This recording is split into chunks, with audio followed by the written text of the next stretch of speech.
स्वागत है दोस्तों। आज के मुख्य समाचार में आज देश और दुनिया से कई अहम और बड़ी खबर आ रही है। बात करेंगे हर खबर पर विस्तार से। चुनाव में मुसलमानों को वोट देने से रोका गया, संसद में अखिलेश का भाजपा पर बड़ा हमला। बताएंगे विस्तार से। एक और बड़ी अपडेट, पुलिस ने ही चलाई थी गोली, सबूत जग जाहिर हैं। बिरादरीवाद का रंग देकर गुनाह छिपा रहे हैं अफसर। संभल हिंसा को लेकर बड़ा खुलासा। सुबह होते ही बिहार में लगा राष्ट्रपति शासन और आधी रात को इमरजेंसी। लल्लन सिंह ने किया बड़ा दावा। इसी के साथ अगली बड़ी खबर में आपको बताएंगे सदन में मुसलमानों को लेकर क्या दावा कर गए अखिलेश यादव। यूपी में बढ़ी सियासी हलचल। एक और बड़ी अपडेट, मंदिर मस्जिद पर कोई नया मुकदमा नहीं, प्लेसेज ऑफ वर्शिप एक्ट पर सुप्रीम कोर्ट का बड़ा फैसला। तो चलिए देख लेते आज की पहली बड़ी खबर। पुलिस ने ही चलाई थी गोली, सबूत जग जाहिर हैं। बिरादरीवाद का रंग देकर गुनाह छिपा रहे हैं अफसर। दरअसल दोस्तों, सपा सांसद जियाउर रहमान बर्क ने कहा कि बवाल के दौरान गोली पुलिस ने ही चलाई थी, इसके सबूत जग जाहिर हैं। बिरादरीवाद का रंग देकर पुलिस अपने गुनाह को छिपाना चाहती है। बेबुनियाद तरीके से घटना को मोड़ा जा रहा है।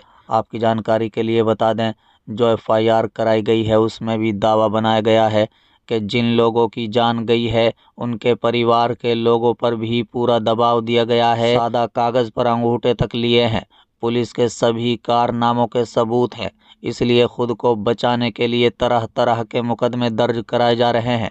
आपकी जानकारी के लिए बता दूं, जियाउर रहमान बर्क ने आगे दावा करते हुए कहा, मैं सदन में लोगों को न्याय दिलाने के लिए आवाज़ उठा रहा हूं और आगे भी उठाता रहूंगा। जो सच है वो दुनिया तक पहुंचाया गया है। अब पीड़ितों को न्याय मिलने का इंतजार है। बवाल के बाद से दीपा सराय में लगातार हो रही कार्रवाई को लेकर सपा सांसद जियाउर रहमान बर्क ने प्रशासन की कार्रवाई पर सवाल उठाए हैं। उन्होंने प्रशासन पर मुसलमानों को खौफजदा करने का आरोप लगाया। बता दें कि सांसद ने एक्स पर बुधवार की देर रात लिखा है कि 5 मुसलमानों की जान लेने के बाद अब बुलडोजर चलाकर मुस्लिम मोहल्लों में खौफ पैदा किया जा रहा है। दोस्तों, पीड़ितों को न्याय दिलाने का बजाय मुसलमानों को शक की बुनियाद पर जेलों में डाला जा रहा है और बेबुनियाद इल्जाम लगाए जा रहे हैं, जबकि इंसाफ की मांग को नज़रअंदाज किया जा रहा है। जुल्म से महिलाएं भी नहीं बची हैं, पूरे मोहल्ले खौफजदा है। बता दें कि सांसद ने आगे लिखा है कि उत्तर प्रदेश में संभल ऐसा शहर है जहां मुसलमानों पर जुल्म बढ़ रहा है। साथ ही उन्होंने लिखा है कि वो संसद में इस मुद्दे को उठाते रहेंगे, न्याय के लिए लड़ते रहेंगे।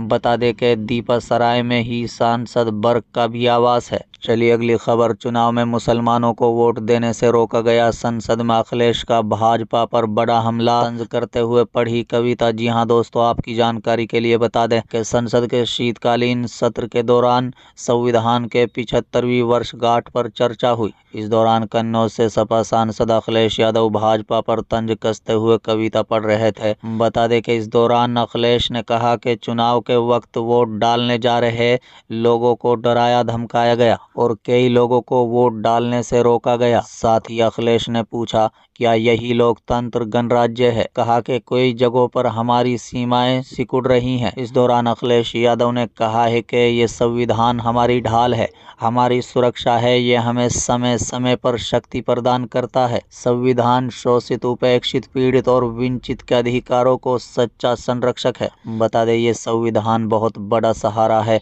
हमारे जैसे लोगों और देश के कमज़ोर लोगों के लिए, खासकर पीडीए के लिए संविधान बचाना जीवन मरण का सवाल है। इस दौरान अखिलेश यादव ने जातीय जनगणना पर कहा है कि ये होनी चाहिए, हमें मौका मिला तो जातीय जनगणना कराएंगे, ये नहीं करा पाएंगे तो हम जातीय जनगणना कराएंगे। संसद में बोलते हुए अखिलेश यादव ने कहा है कि 2014 के बाद जिस गति से असमानताएं बढ़ी हैं वो अकल्पनीय है। देश के 140 करोड़ लोगों में से 82 करोड़ लोग सरकारी राशन पर गुजारा कर रहे हैं।